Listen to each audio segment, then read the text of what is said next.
Welcome back to Tennis Manager, episode 39. We're at the end of the season, and let's go ahead and start wrapping things up. First, by bringing in new life. We have two players outgoing, one by choice, one by bug. In their place, Alejandro Tobun and Maria Selak Matova, yeah. Before leaving the screen, one thing I wanted to note is that the average level is higher than any previous year. So the development we have had within the program is beginning to show. And both of the athletes we're signing are about a 5.5. 3 years, 50% as always. And we've reached our end of period. So Igna dropped from 103rd to 120th, scored the same amount of points, same number of tournaments, one more victory, but others moved up.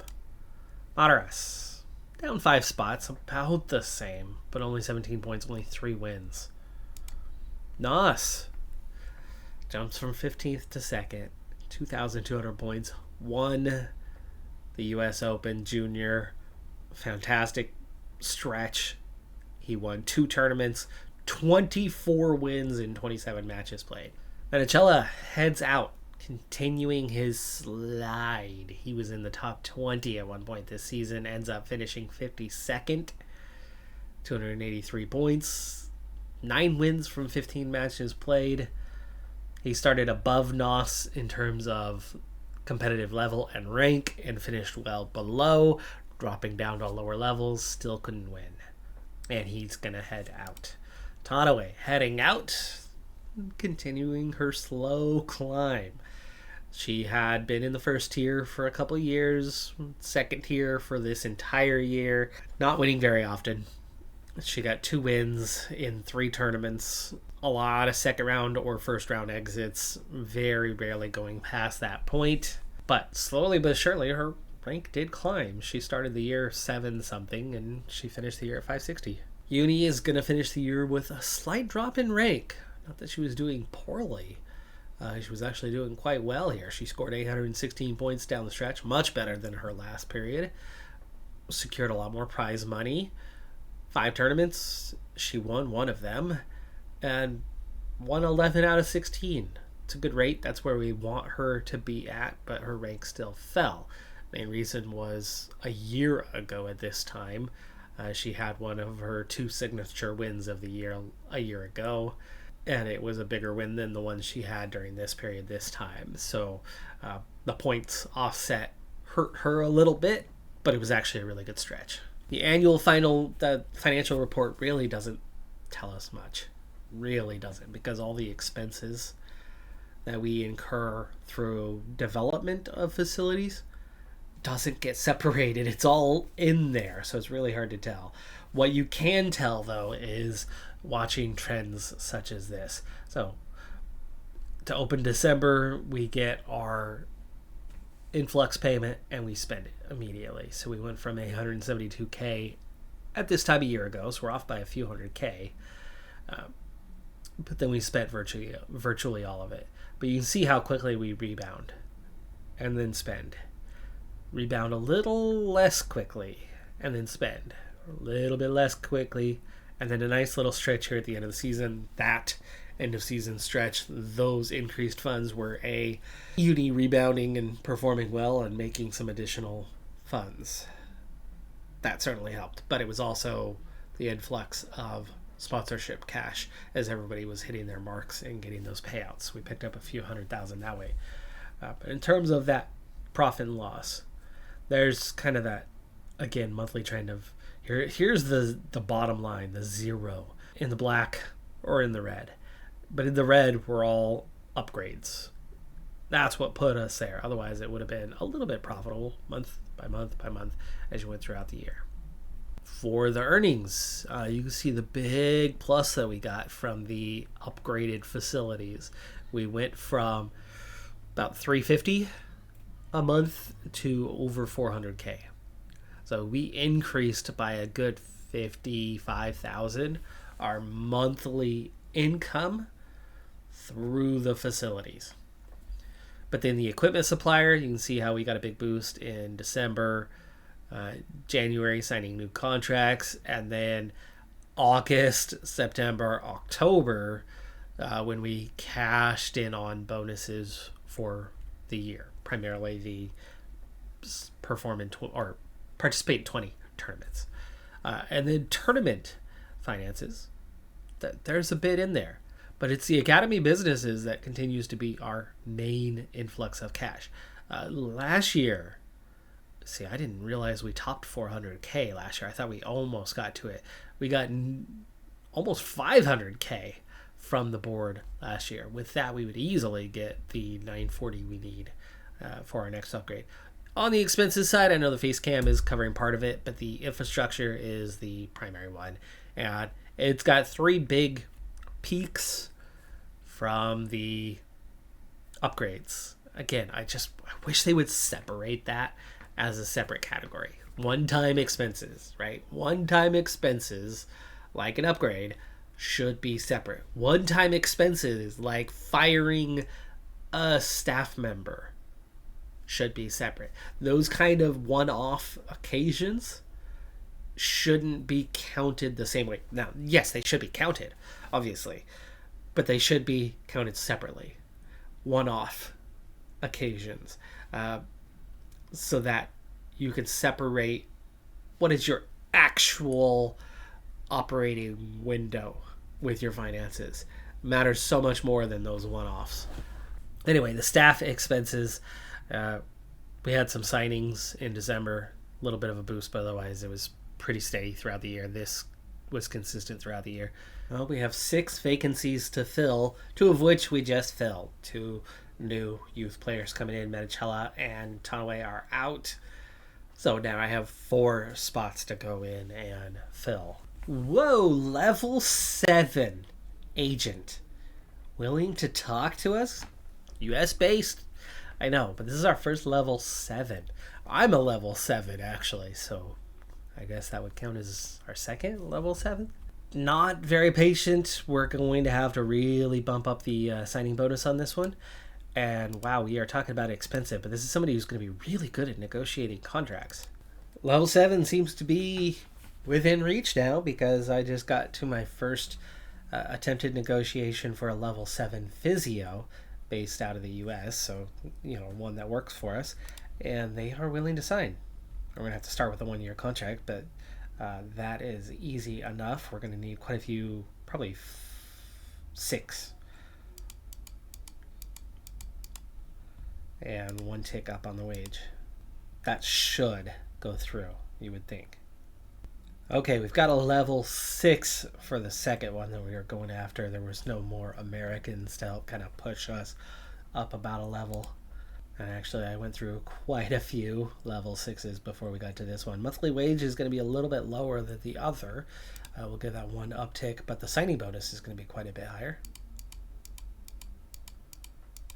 And we're very low on the patience, so additional ticks to bring that up, and that probably should go through.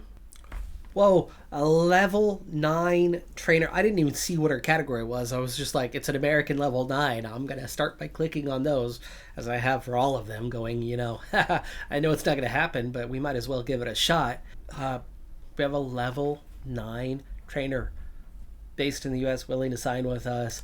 Of course we want to push this run through regardless of their category because 1, I have an extra trainer slot now that I didn't have before. So no matter what it is, we're going to take it. It's going to boost our level and our reputation. And we have an extra trainer slot. So I can finagle it. I can make it work if they're not in the right category. If they are in the right category, then we don't need to add an extra one. If they aren't in the right category, then we go find somebody who is a technical trainer. Because we do need one of those signed again. 1, 2, 3, 4, 5, 6, 7. We're a little in between here. Expensive, but it's a level 9 max level. It doesn't go any higher. It's a legend. Abigail Eason, you're a legend. Please sign. Serve. It is technical. It is technical. Oh yeah. Oh buddy. Well, the men's and the boys is a victory for the U.S., but on the women's side, the Czech Republic has claimed their 14th title, but the U.S. has also won the girls. So we got 3 out of 4 this year, taking both juniors titles. I just got the Academy an extra $200,000 for that. That's one reason to maybe go through with keeping the role, is it does pay extra. There was no rapid climb up the rankings this year or anything. Uni was already up, and then it was about maintaining, and she basically maintained. But does that mean she appeared on any kind of record books? Because we had the advantage the year before of climbing the rankings before actually getting towards the top. And it looks like no. Looks like in maintaining our position, our records weren't quite as good as previous years. By the way, the record books are incredible, but we are nowhere near and won't ever get to that point. I do happen to be the type of player who, once I've achieved it, once I've gotten there and done it, I'm not the one to stick around and win 50 championships. I'm the one to take you from rags to riches. But once you've got the riches get boring. The struggle to get there, the journey, that's what I'm here for. And so once we actually do start claiming those slams, hit that number one record type deal, we would be done. So don't expect us to shatter record. Here's the female records, though. I did not know that nobody has ever claimed a second Olympic gold, except for Andy Murray. Andy Murray, the only two-time Olympic champion.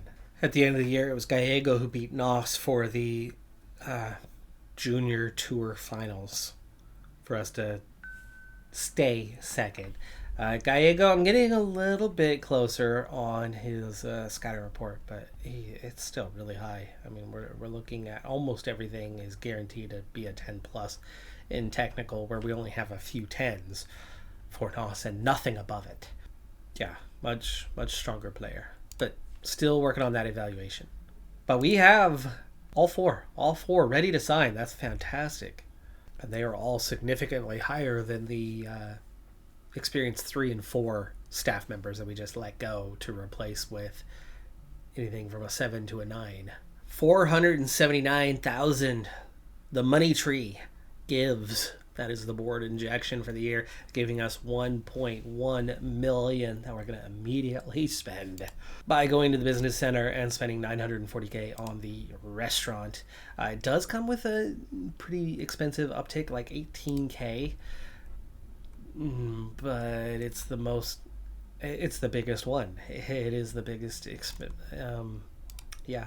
biggest increase by a good margin, so we'll take it. Should amount to an extra 20K a month or so for us, which will fund projects for plenty of time. And actually, with 150K still left over, we could get after some of our other upgrades. I wanted to get not just sports center upgrades this year, but I want to get some medical center. For one, it's our lowest average level at 2.8. It's the only one below a 3 right now. Injury reduction is nice, but that's not all you get from these. If we spend 105K here on the psychology department, you'd see that it also improves downtime bonuses and recovery time bonuses, and doesn't hurt our profit at all. In fact, it slightly increases it. Now, what those upgrades, what those bonuses were that we will get when that psychology department upgrade is complete, is for this, the care and rest, the bonuses that you get here, the way that it's going to help your recovery more quickly, the way it's going to help your build your morale more quickly. That is what you're going to get out of those, and which means the trade-off is either A, you're keeping your team happier generally and more fit generally, or trade-off being this is preseason and we've got a high training load. One, it's going to hurt less during the preseason, or two, during the year, we can afford to tweak training more regularly and add in sessions. So it allows us to push harder in training or keep everybody tip top. It's great either way. So it was well worth it, plus the minimizing injuries is alone should be worth it.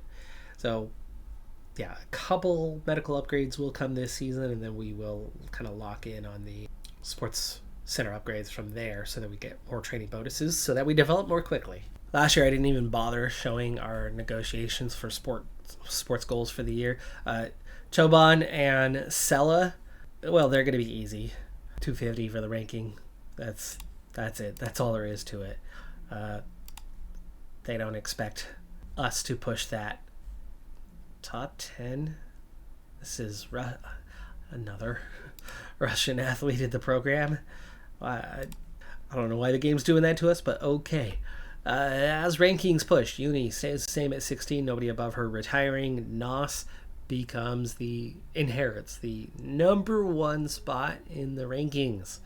We'll find out here shortly, but I'm going to go the opposite direction and do the others first. Mataras moves up 83 spots. Igna moves up 76 spots. They both move well inside the top 100. They both kind of move into the space that Nos had started last year in. And Menicella. So they pick up the space that those two had been in a year ago. And so it should be pretty obvious. Morale's starting fairly good. I mean, we're rock bottom for Mataras, but Igna's already pretty high. She wants to get into the top 30 when we just moved into top 40. Let's see if she'll settle for top 50. I think she can maintain this just fine. She wasn't thrilled, but not a priority goal for the finals. You're not going to make that. Round of 16 for a slam. I feel like that might be possible. 32 should be easy enough. We'll try 32. She's not going to be very thrilled with that either. So we leave her kind of upset, but we lowered her expectations a little bit so she won't be freaking out all season long. We get her to freak out a little bit now, once. Mataras, already not happy. You want to be in the top 5? You're insane. He's not going to settle. Like top 30, he might not even settle for. Top 50, there's no way he's going to settle for that. Okay, he felt that was ambitious. Who is putting us in this crazy? You want to win the junior finals? No. You want to participate in the competition? You're not even going to give me a lower. Jeez, this guy is insane. Round of 16. At least he accepted the. At least he accepted the deal. We're just as mad as we were going into this. His goals do not feel realistic at all, right? They should have been similar to Igna's goals. His ranking is 20 spots lower, and he is shooting for the moon. Ouch.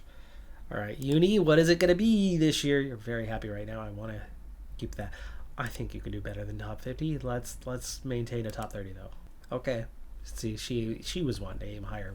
We're just all over the place. Round of 16 in a Grand Slam. Quarterfinal for a 250 or bigger. You know what? I'm just going to say accept. So we don't know if she's going to have a big year or not. Okay. We're leaving negotiations with very reasonable goals, things that she has done better than, and she's still fairly happy here. So, not bad. Not bad. All right, Nos. The big question here is, are we heading for the juniors or the seniors? I'm guessing Nos wants to head for the seniors. He wants to set goals on the pro circuit, and I don't have an option not to. Top 1,500. What about top 13? What about top 1,000? How about we just go top 13? Low, simple goals.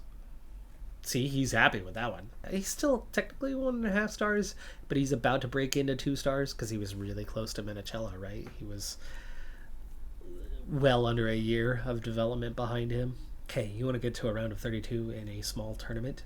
I think that's reasonable. That's only 1 win. If you qualify, you got to qualify first. I don't know where top 50 puts you in Russia.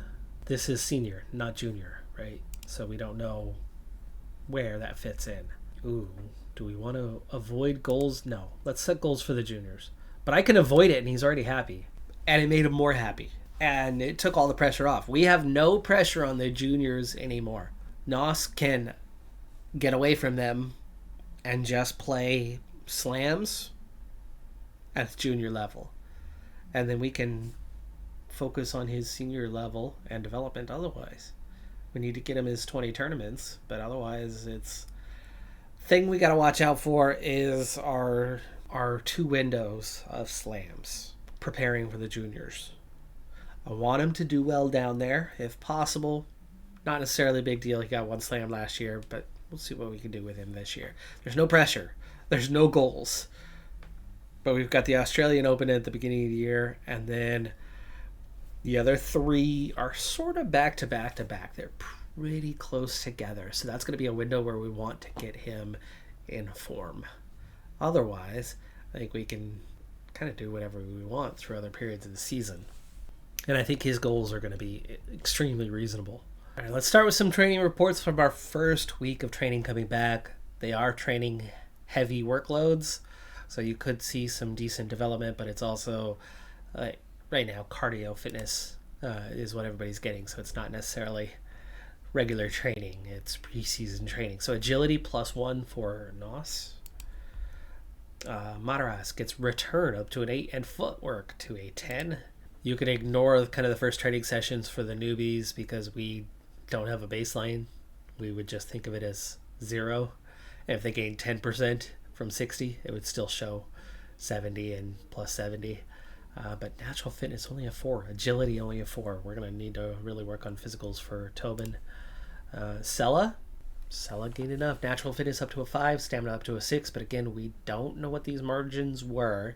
We do know that she's at least 42% beyond on this one, meaning she gained at least 42 or at least 43% or more on stamina. So yeah, that was nice.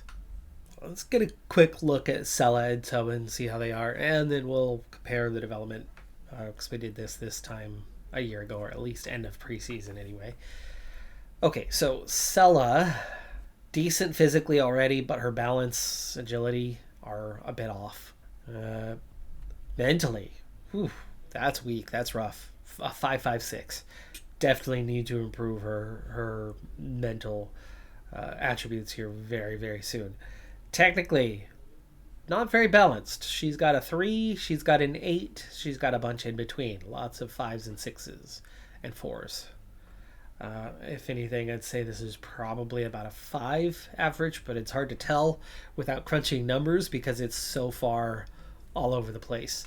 I suppose you can get a good idea from here. It's a 6. It is a 6, as is the physical average. But that mental one, no, that's the technical. Pink. That's the mental, which means her untrainables are about the same. In fact, maybe higher. They're higher than the trainable ones. It's probably a good thing. It's a good start because these we can fix. The others you can't. They're starting higher. I like that. I like that. Anyway, the technical is a 5 right there, just a shade below. Tobin, not as good, not as bad. I think they're about the same if we average it out, right? Sella, a 5, little above 6, definitely a 6.5. So a 5, 6.5, 6.5, you would say. Tobin, there is no 5. We start at 5.5, but there's 2 5.5s. And then a 7, 2 5.5s and a 7. The 7 being mental, so we're a little bit ahead. It was 5.56. We're 5.67. Like 2 total points does not drive that up that much. That's a third of a point. So sure, it helps a little, but that means he's also got a good baseline on the untrainable mentals. His physicals stink though. Oh my gosh, 3 4s, 2 6s, and a 7. Stamina, his highest. Not as big of a deal at this level, right? Technical, couple 3s showing up, couple of 4s. So it skips a little bit further. In fact, there's only a couple 5s. He's got a bunch of 6s. Technical average is 5.5, so it's half a point better. Half a point better than Sella, but that's because he's got these 6s and then an 8 and a 9. But those 3s and 4s, those are rough. We need to work on those. We need to pick up his timing. As for the development of others, and again, we want to refer to pretty much the whole last year. How much progress have they made? Igna, big focus for me last year was physicals, and it worked well. She made a lot of progress from when I kind of pinpointed that it was a major problem. She picked it up, and even earlier in the year. She also made some mental and technical upgrade over the course of the season. Her preseason was nice in those areas, and that was where I first noticed, like, oh man, physical. Pick it up, pick it up. She still has 2.8s. She's got 3.10s in mental now. It's getting better slowly but surely, but it's definitely not a focus. Will continue to not be a focus. Physicals will continue to be a focus till we get that to like a 13 plus. Meanwhile, her technicals are catching up. Outside of her volley and a few other 6s and all the like the skill kind of stuff of the technicals, her core attributes are doing okay. There's a couple 7s, but otherwise it's 8s and 9s. That's all right for this age.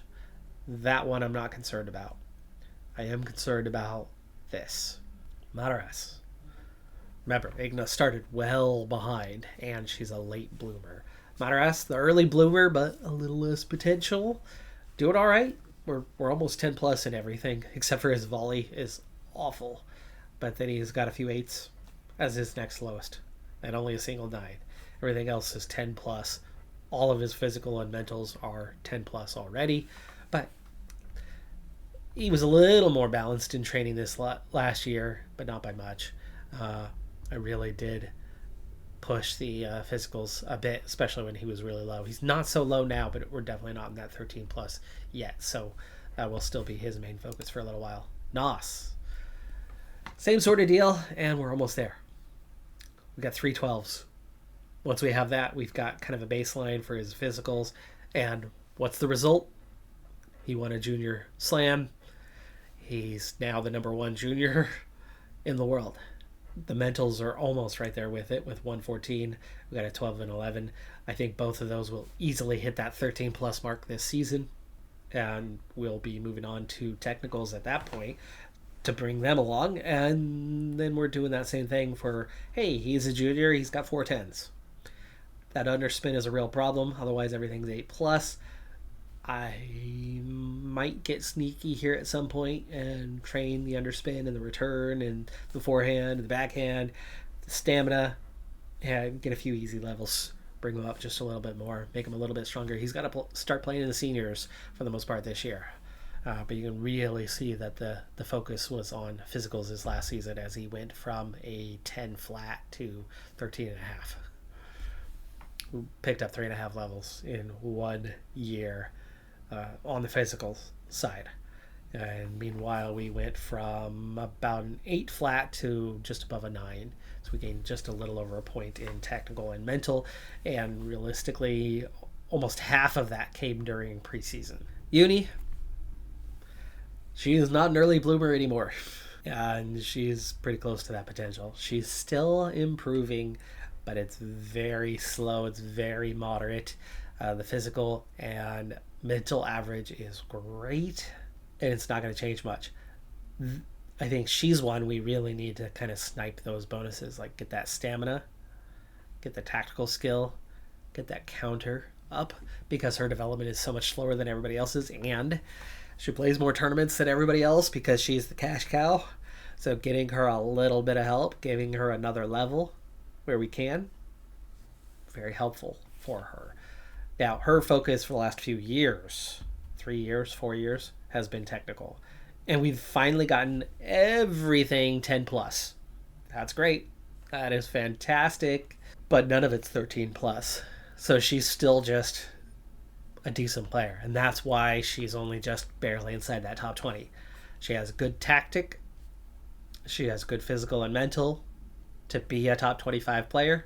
She does not have the technical to be a top 25 player. She has the tactic that offsets it with the physical mental that just about keeps her there, and occasionally things go right and occasionally they don't.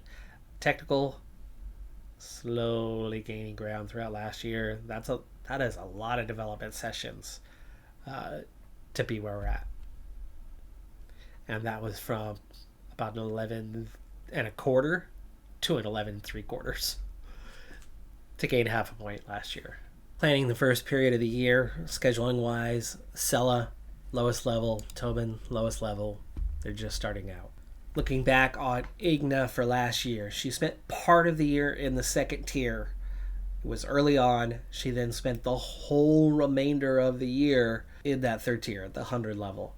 She won once. She got a semifinal, 4 quarterfinals. Everything else was first or second round. A lot of tournaments for not a lot of success. Also, the win in the semi early in the year, meaning she did not maintain the form. I don't really want to push her up to the next level, even though a bunch of athletes aged out and moved up. Kind of want to keep her at the 100 level, but I think I need to sprinkle in some 200s. And she does qualify for the Australian Open Junior, so I do need to make sure that I get her included in that. That is week number 5. Narrow it back down to what I want to see. So we've got a week 1 tournament, we got a week 5 tournament, so we need a week 3 tournament.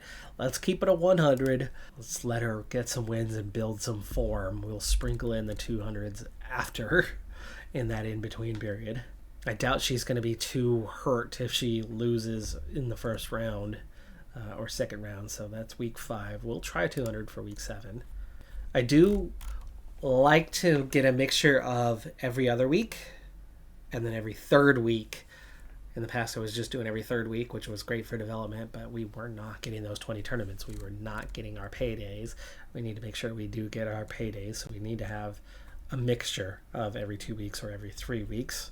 Mataraz does not qualify for the Junior Slam, and there is no qualifier for it. We will try, though. I think I will put that in no matter what, just in case. Mataraz is ambitious, so we want to help him score points, but we also don't want to punch above our weight either, not early on. So we'll give him a couple 100s to open the season like we did with Igna, and then we'll give him a chance to be in that week 5, but I doubt he's going to get in, so we'll try 200 week 6 and week 8, and then we'll go back to the 100s thereafter. All right, we got a 500 level junior in week 8, so I'm going to schedule that one for NOS. So we got the Slam week 5. We've got a 500 level week 8 to give him a couple juniors. Otherwise, we are going to head to the seniors. Oh man, I don't want to put him in a senior tournament till after, right? It's week 5. It's week 5. I think I want to keep him in the juniors until, like, say, week 8, and then we can start trying to get our way into the seniors. There's enough action going on in the 300s to get us there. So we got a week 3 and a week 1. I'll take those couple weeks off to train. So that gets me through week 8. Now, after week 8, we can start making our way through qualifiers, because I don't think we're... Ooh, says I'm going to qualify. In that case, we'll bypass qualifiers and go straight for tournament action. I'm not getting an exclamation with a circle around it saying that there's an issue, so we'll go straight into some 15s after that. For uni, I took all the 1Ks that we could get her into, and of course the Australian Open.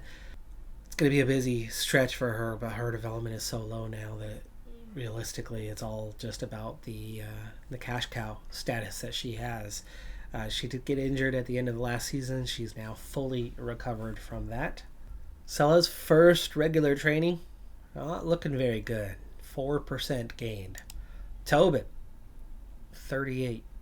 There's your difference between a late bloomer with really good potential versus an early. Is Tobin early or standard? Tobin's standard. Just made really good gains. Igna. Oh, I have a new staff member. I need to get a few new staff members. I need to get them assigned. Igna. Yeah, it's doing okay. 15%. Mataraz does gain 2 levels. Serve consistency and stamina. Really big gain in serve power there. Nos. Forehand, underspin, stamina. All go up a level. Uni. 99.38. Eason. 5 stars. Oh, buddy. Blanche, you're going to work with Uni. Nos, you're going to get Eason. Igna's going to get Eason. And Tobin looks to be leveling up a lot faster, so let's go ahead and put Eason with Tobin, and then Blanche with Sella. And then we have our 2 new physios. They are both 4 stars, so let's go ahead and help with Uni. We want to keep Uni healthy, right? If we're going to make money. And then it's Igna is the other one there. You know what? The 2 newbies, they're going to get the weaker physios. They've got good coaches, though. And that is all of our assignments now taken care of. Now we have a couple upgrades that are a couple weeks in. It's going to be another month, 2 months before they're ready, though.